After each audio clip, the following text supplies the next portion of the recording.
C'est pas pain de mie, c'est pandémie. C'est une putain de pandémie. On va tous mourir.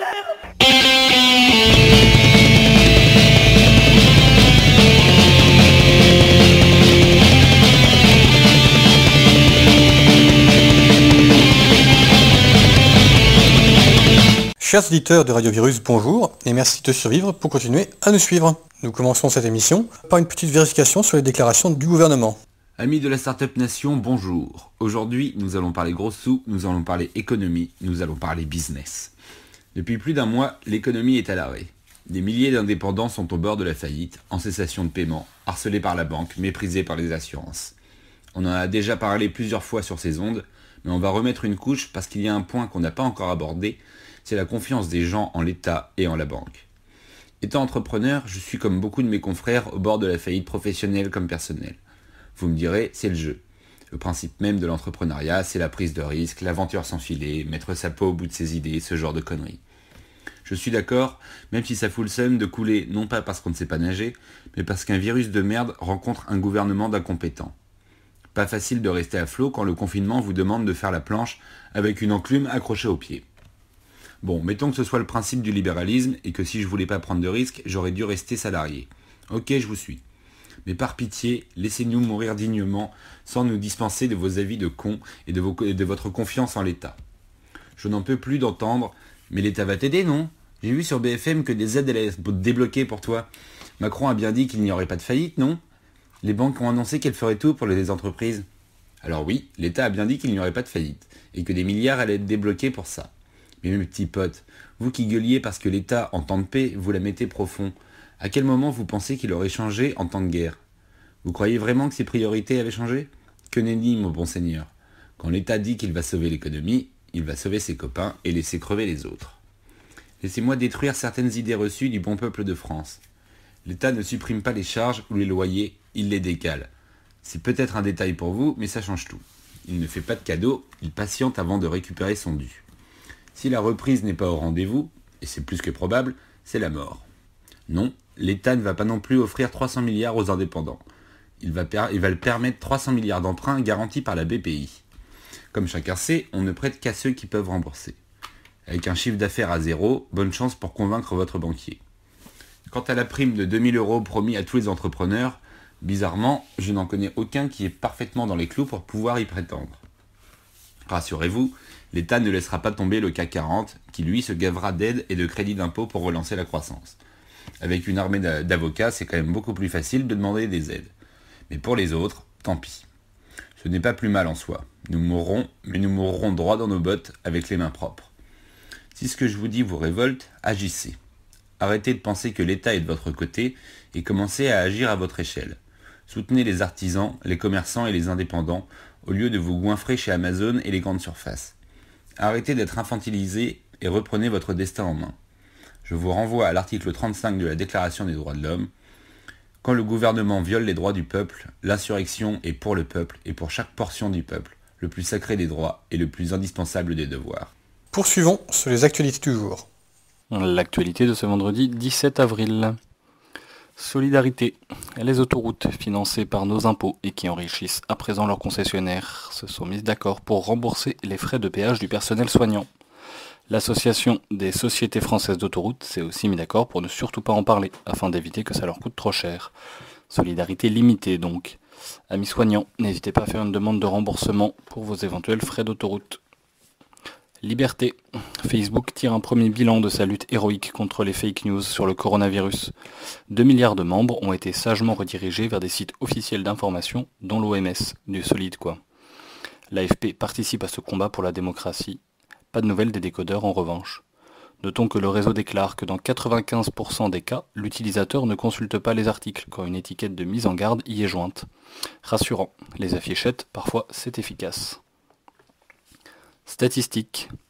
Un médecin a rappelé à la télévision que la diminution de l'âge des patients en réanimation n'était pas imputable uniquement au virus, mais aussi au fait que l'on n'admette plus les personnes trop âgées.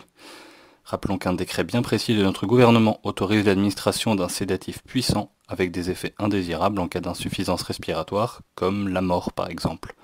Nos anciens ont une petite toux et hop, on va les soulager un bon coup.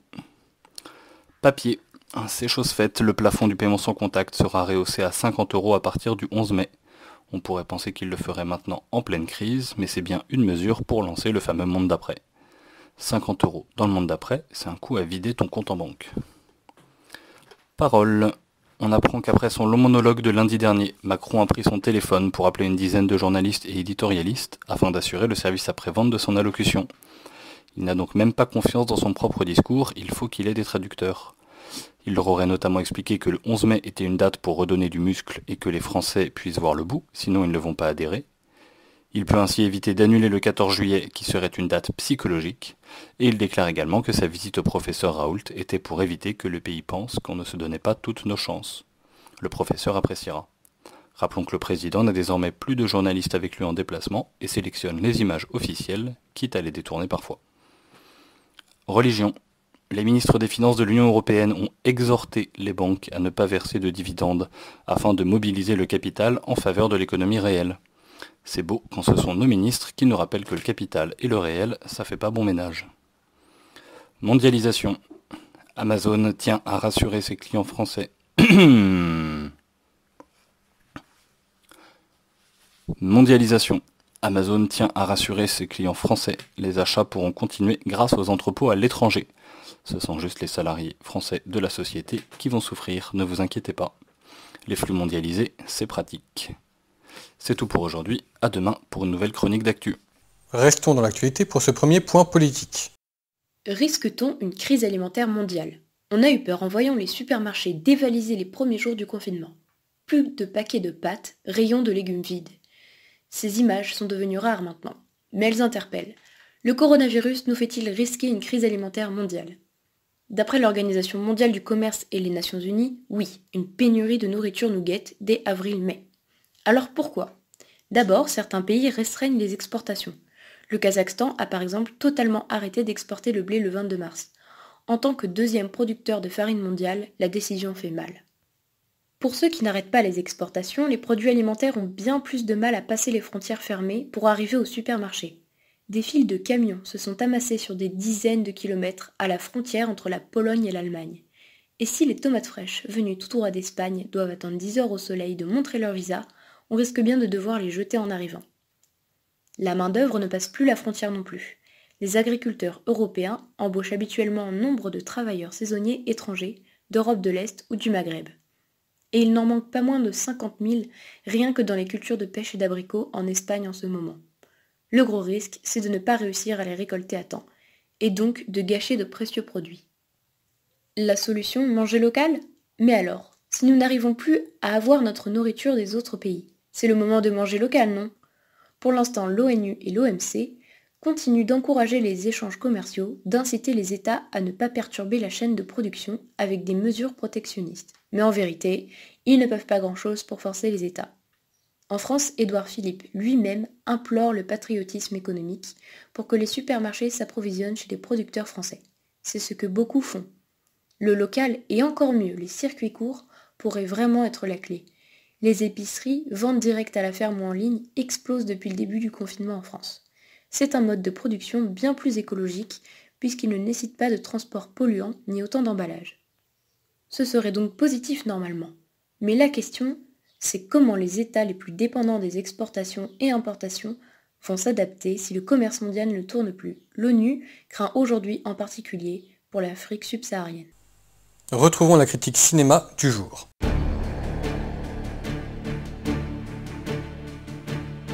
En 1492, le jeune Christophe Colomb rêve de rejoindre les Indes par l'ouest. Il tente désespérément de trouver quelqu'un qui accepte de soutenir son projet complètement fou. Mais grâce à quelques contacts, il va réussir à approcher la reine Isabelle de Castille juste après la prise de Grenade. C'est à partir de ce moment-là que son rêve va devenir réalité. Sorti 500 ans après la découverte de l'Amérique, le film 1492 est le 8e long métrage de Ridley Scott, l'un des plus grands cinéastes encore vivants aujourd'hui. Il a notamment fait Les Duellistes, Alien, Blade Runner et plus récemment Gladiator et Kingdom of Heaven. Pourquoi voir 1492 ? Tout d'abord, Ridley Scott est un grand habitué des films historiques. Si ces films historiques n'ont pas forcément une grande réputation de respect de l'histoire, ils sont tout de même impressionnants dans leur reconstitution, c'est-à-dire au niveau des costumes, des décors et de l'ambiance. 1492 n'échappe pas à la règle, que ce soit avec la ville de Grenade et ses centaines de figurants, ou les 3 caravelles qui sont assez impressionnantes. Mais je pense que ce qui est le mieux retranscrit à l'écran, c'est toute la première ville en construction par les colons. Les décors nous font plonger dans le film et rendent le tout plausible, comme si on était avec Christophe Colomb en train de construire ce nouveau monde. Il est agréable de voir un film qui ne fait pas trop dans le cliché, bon à part une ou deux scènes, en ce qui concerne la découverte de l'Amérique. On n'a pas de méchants blancs colonisateurs en train de massacrer à tour de bras les pauvres Amérindiens innocents. Rien de manichéen. Les différents personnages se posent des questions sur ces nouveaux peuples et les traitent chacun différemment, ce qui peut donner lieu à des conflits entre colons. On suit l'histoire à travers le personnage principal, donc Christophe Colomb. Il nous offre quelques voix off en décrivant son ressenti sur ce qu'il découvre. Ça ne peut que nous aider à le comprendre et à éprouver de la sympathie pour lui. Le personnage est joué par Gérard Depardieu et c'est tout simplement l'un de ses meilleurs rôles. Il est grandiose dans ce film. On peut noter aussi la présence de Sigourney Weaver en Reine Isabelle de Castille, une actrice connue puisqu'elle a joué notamment le rôle principal du film Alien. Le film est traversé par des scènes majestueuses, la plus marquante étant la scène de découverte de la première île de l'Amérique, où après des semaines à naviguer sans trop savoir s'il y a réellement des terres à l'ouest, où Christophe Colomb a réussi à échapper à une mutinerie, on voit non seulement l'île qui se montre à travers le brouillard, mais aussi la réaction des personnages soulagés et heureux. Tout ceci est accompagné par la musique fabuleuse de Vangelis. C'est une bande originale magnifique, l'une des plus belles de l'histoire du cinéma. En fait, on ressent à travers le film toute la passion qu'éprouve le réalisateur pour Christophe Colomb et pour cette époque. Tout est fait pour nous montrer le beau projet que voulait cet homme, la création d'un nouveau monde, plus juste et plus parfait que le vieux continent. Chaque scène a pour volonté de nous montrer tout l'espoir que porte cet homme en cette découverte. 1492 est un grand film historique. Je vous invite à le voir et à vous pencher sur la carrière de Ridley Scott. Continuons en musique. Vous aimez le heavy metal, le punk rock, la folk ou les instruments traditionnels? Allez, on rajoute un peu de soleil, de chant polyphonique et de rugby. Eh bien, vous avez un condensé de ce que produit le groupe français Boisson Divine. Né en Gascogne, ils chantent en occitan. Leur premier album, Enradigat, voulant littéralement dire enraciné, les a fait connaître rapidement sur la scène métal, les envoyant jouer sur beaucoup de festivals et même au Japon. Mais cela ne les empêche pas de jouer dans leur contrée lors d'événements locaux. Match de rugby, fête de village par exemple. Ils sont d'ailleurs chantés dans des écoles bilingues françaises gasconnes. En résulte une représentation mémorable sur scène avec 80 élèves par exemple. Plusieurs groupes polyphoniques locaux les ont même adoptés dans leur répertoire. Comme quoi, Boisson Divine, ça ne parle pas que de vin. Écoutons maintenant un titre du premier album Enradigat, la chanson qui est Mehen Tornarei.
Retournons chez les mortels pour ce deuxième point politique.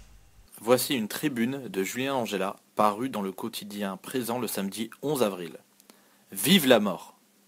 Dans la crypte des Capucins, sous l'église Sainte-Marie de la Conception à Rome, un ruissellement de tibias, de fémurs et de crânes, délibérément assemblés comme les pièces d'une gigantesque mosaïque, caresse de nobles autels et des niches où se love, debout, la dépouille de vieux moines en robe de bure. Le malaise que nous ressentons montre que nous autres modernes avons oublié que la mort pouvait être un spectacle. Mais pour être un spectacle, la mort devait auparavant être à la fois banalisée et sublimée, glorifiée. C'est le génie du christianisme, et dans une certaine mesure de toutes les religions traditionnelles, que d'avoir accompli ce tour de force. La mort n'est plus un objet de terreur, mais un passage incontournable, dans une barque sur le Styx ou entre les bras de la Vierge, qui se prépare à l'aide d'une bonne et sainte vie. La mort est un rituel, une accession à l'âge adulte de l'âme. Pour l'Espagne du siècle d'or et au-delà, l'homme a 3 vies. 1, celle du corps. 2, celle de l'âme. Et 3, celle de la réputation, à mi-chemin entre les 2 précédentes, et qui a la particularité de culminer lors de la bonne mort, le dernier acte d'une vie placée sous le signe de l'honneur. C'est dire l'importance de la mort que nous refoulons dans des mouroirs dont nous voulons purger les arènes, et que la publicité vomit en même temps que l'ingratitude physique et la vieillesse, au même rythme que le transhumanisme, lui, célèbre un homme augmenté. Quand le général Milad Astray scande « Abat l'intellectualisme traître, vive la mort », il rappelle, consciemment ou non, parce que la vérité coule aussi bien dans la bouche d'un homme au sang généreux où se lit toute l'histoire d'une nation, que la mort, après Dieu, est la seule et grande vérité. Car à la fin, nos corps nourriront les asticots qui eux-mêmes creuseront les galeries souterraines pour donner vie aux plantes, en attendant le grand miracle de la résurrection. La mort est vitale. La rechercher stupidement en s'exposant à tous les risques épidémiques revient à se moquer d'elle, à la gaspiller comme un marsouin gaspille son corps en se livrant à la corvée de charbon sénégalaise. Mais la refouler cette mort comme le mal incarné est une grave erreur. Les épidémies ont toujours joué ce rôle de régulateur, de correcteur du déséquilibre démographique. Ce que le politique ne peut faire sans tomber dans le totalitarisme, l'eugénisme, l'épidémie, elle, le fait. Et cela est bon. Le rôle des hommes de bien, quant à eux, est évidemment de soigner les malades. Il n'y a pas de bon et de méchant dans ce bras de fer entre la grande faucheuse et le soignant, car ce n'est pas une guerre, mais un jeu dont dépend l'hygiène du monde. À quoi bon vivre le plus longtemps possible pour ingurgiter le maximum de Starac et de The Voice à mi-chemin entre le concours de chansons et le spectacle de gogo danseuses? L'obsession de l'espérance de vie, sœur jumelle de la fascination pour la croissance économique, est le sous-produit d'une société capitaliste dégénérée qui privilégie la quantité à la qualité. Eh bien moi je préfère la qualité à la quantité, et je préfère une fleur de thym à du gazon synthétique. Je préfère le chef-d'œuvre artisanal à la standardisation, et je préfère une bonne mort à une vie de merde. Un peu de zoologie, oui, zoologie, pour ce point culture.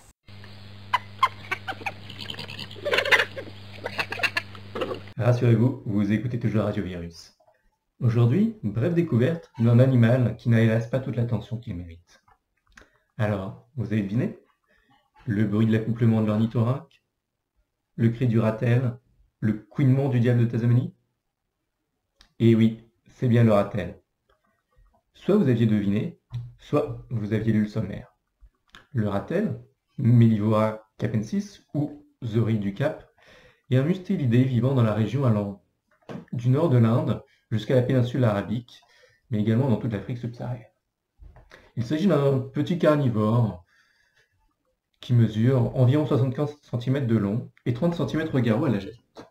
Il est noir sur le ventre, les pattes, la queue et la partie inférieure de la tête. Et il est blanc sur le crâne, du front jusqu'au haut du cou, et blanc-gris sur le dos. Il possède des griffes d'environ 4 cm de long à l'âge adulte. Et là, vous me direz, oui, alors, en gros, c'est un blaireau. Pas seulement. En fait, bien que méconnu, le ratel figure parmi les plus badass du game animal. Et oui, rien que ça. Sa réputation d'animal féroce et particulièrement endurant n'est pas approuvée. Et c'est vérifiable.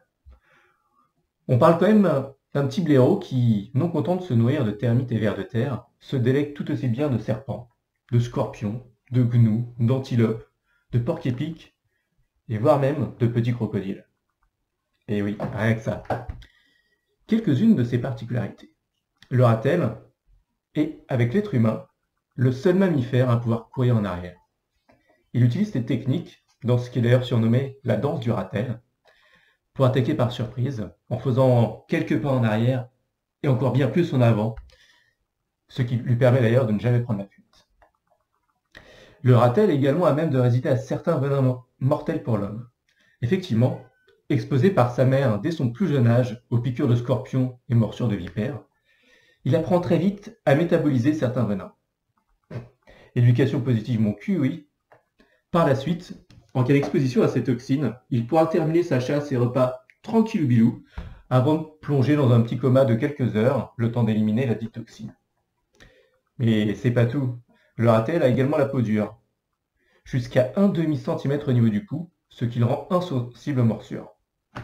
Certains diront même qu'il peut résister à un coup de machette. De plus, manque de peau pour ses prédateurs, sa peau du cou est très lâche. Ainsi, quand il est attrapé par un lion ou autre gros félin, il bénéficie de suffisamment de souplesse pour se retourner et attaquer les yeux du félin avec ses griffes acérées. Et oui, en plus de ça, il est vicieux. Et non seulement il est solide, et en plus de griffes et canines acérées, ses mâchoires peuvent briser une carapace de tortue d'ailleurs, il n'a surtout peur de rien.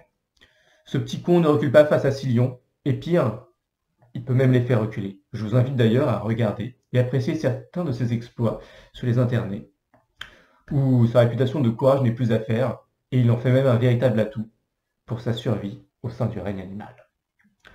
Alors, vous aussi, soyez ratel, soyez fort, soyez endurant, soyez persévérant. Élevons nos âmes pour la visite du jour. Continuons aujourd'hui notre promenade en Provence. Si lors de notre dernière balade nous avons fait le trajet à pied, cette fois, privilégions plutôt la voiture ou le vélo, même si ça grimpe pas mal. Démarrons notre périple à quelques kilomètres de Baume de Venise, où nous étions arrêtés la dernière fois, et retrouvons-nous au pied du village de la Roque-Alric. C'est un village de crèche accroché à la colline, agrippé tel un arapède sur son piton rocheux. Le village date de l'époque féodale et en conserve sa typologie aux ruelles étroites et aux maisons resserrées. De la crèche, le village en a aussi le nombre d'habitants, à peine 50. Promenez-vous dans les petites rues tortueuses et admirez le panorama sur les dentelles de Montmirail depuis le belvédère devant la petite église trop souvent fermée. Quittez le village par la route tournant entre vignes et rochers pour rejoindre à quelques kilomètres le village du Barou que surplombe un imposant château. Détruit à la Révolution, reconstruit à nouveau incendié en 1944 par les Allemands avant d'être de nouveau restauré, il garde encore quelques vestiges médiévaux et peut en partie se visiter. Il est sûr qu'il donne un cachet certain au village. Promenez-vous dans les ruelles fraîches en été et cherchez, là encore, les vestiges du passé. Cette région est riche d'histoire et presque chaque façade de maison dans les villages a un détail ancien et pittoresque. Une porte, une fenêtre, ou même une vigne vierge, ou une bignonne grimpante qui donne tout de suite du cachet aux maisons. Profitez d'une terrasse ombragée pour prendre un rafraîchissement avant de vous diriger par les chemins toujours aussi étroits et tournant vers le monastère Sainte-Madeleine du Barou. Cette communauté de bénédictins, installée ici depuis 1978 à l'initiative du premier père abbé, Don Gérard, a construit une abbaye de style roman avec des techniques modernes. L'abbaye continue à croître depuis lors et des projets d'agrandissement sont en cours. Pourtant, cette abbaye, quoique récente, semble avoir toujours été là, tant elle est en harmonie avec son environnement. Les offices y sont dits selon la forme ancestrale, en grégorien, et apportent une paix de l'âme, même pour les non-croyants. Poussez jusqu'au magasin pour découvrir les produits monastiques. Le pain notamment et l'huile d'olive sont excellents. En sortant, contemplez, là encore les dentelles, le mont Ventoux au loin, et cette végétation odorante d'oliviers, de chênes et de vignes. Redescendez vers Caron à 7 km. Là encore, joli village un peu plus important avec un beau campanile, et toujours des restes de portes médiévales. Dans ce village, une des plus grandes églises romanes du Vaucluse. De quoi trouver un peu de fraîcheur l'été à l'abri de ses murs épais. Le maître-autel est du XVIIIe et vous pourrez voir le tombeau d'Étienne de Vesque qui a été placé dans la chapelle seigneuriale de style gothique. Pour finir la route, un dernier village, Crillon-le-Brave, et une étape pour les gourmands. Si le village en lui-même est aussi mignon que les précédents, il ne présente pas particulièrement d'intérêt pour son architecture. Le nom du village vient de l'un de ses anciens seigneurs, Louis de Balbe de Berton, chevalier surnommé le Brave Crillon, qui se rendit célèbre en combattant et en triomphant de la marine ottomane lors de la bataille de Lépante. Si ce village est aussi sympathique, c'est que depuis une trentaine d'années, un hôtel y niche, colonisant peu à peu les maisons et, au prix d'une restauration de qualité, exploite au mieux les charmes du village. Profitez d'un cocktail, attablé sur une terrasse face au Ventoux, ou alors, si vous avez les moyens de prendre une chambre, plongez dans la piscine en contrebas, puis profitez du restaurant qui est délicieux et qui a l'un des plateaux de fromage les mieux achalandés qu'il m'était donné de voir. Découvrez les produits de la région sublimés par le cuisinier, figues, truffes, thym, le tout arrosé d'un bon vin du Ventoux tout proche. Tout n'est que art et harmonie, calme et volupté. De quoi finir une belle journée de visite. Enchaînons avec la littérature. Quoi de mieux en cette période de confinement qu'un roman en huis clos où il ne se passe rien. Aujourd'hui, laissez-moi vous présenter Le désert des Tartares de Dino Buzzati. C'est l'un des romans les plus singuliers et les plus fascinants de la littérature italienne. L'histoire se résume assez vite. Nous suivons Giovanni Drogo, jeune officier qui part prendre ses fonctions dans un vieux fort en ruine, surplombant un immense désert dont potentiellement pourrait arriver une invasion tartare. Il passe 35 ans sur les remparts, dans une routine lénifiante, et surveille un territoire vide où il ne se passe rien, et où aucun ennemi ne pointe le bout de son nez. À travers l'histoire de ce jeune militaire idéaliste, rêvant d'une gloire qui ne viendra jamais, c'est une véritable quête existentielle à laquelle nous convie l'écrivain. Récit de guerre sans bataille, récit d'aventure sans action, l'auteur signe une œuvre singulière, d'autant plus passionnante qu'il n'y se passe rien. Car le vrai sujet du roman n'est pas la vie de garnison ou la guerre, mais le passage inexorable du temps avec son cortège de désillusions. C'est un livre sur l'attente et l'espoir. C'est certainement l'exercice le plus difficile de la littérature. Le vrai héros n'est pas le conquérant, mais l'homme humble qui voit ses espoirs s'envoler, mais qui tient le rempart malgré tout. C'est un roman étrange à lire où chaque page qui passe rend fou le lecteur de cette non-action. Il devra attendre les toutes dernières lignes pour avoir enfin un dénouement qui transforme ce roman en chef-d'œuvre. On ne sort pas indemne du désert des Tartares, car il résonne dans le cœur de chaque homme. Nous rêvons tous de gloire et d'action, et nos vies bien souvent ressemblent à un confinement intérieur. Comme dit Houellebecq, dans la vie tout arrive, surtout rien. En extrapolant, nous pouvons également voir dans ce livre une très belle allégorie du militantisme politique. Bercé de grands soirs, de révolutions, de guerres civiles, de coups d'éclat, le militant moderne peut se rendre compte que le militantisme, c'est principalement être et durer. Qu'il est plus facile de rêver du grand soir que de préparer les petits matins. Potentiellement, son engagement ne servira que dans bien longtemps, et on sera trop vieux ou mort pour en récolter les fruits. François Mitterrand, en 1975, ne tenait pas un autre discours en comparant la citadelle du livre au socialisme de l'époque.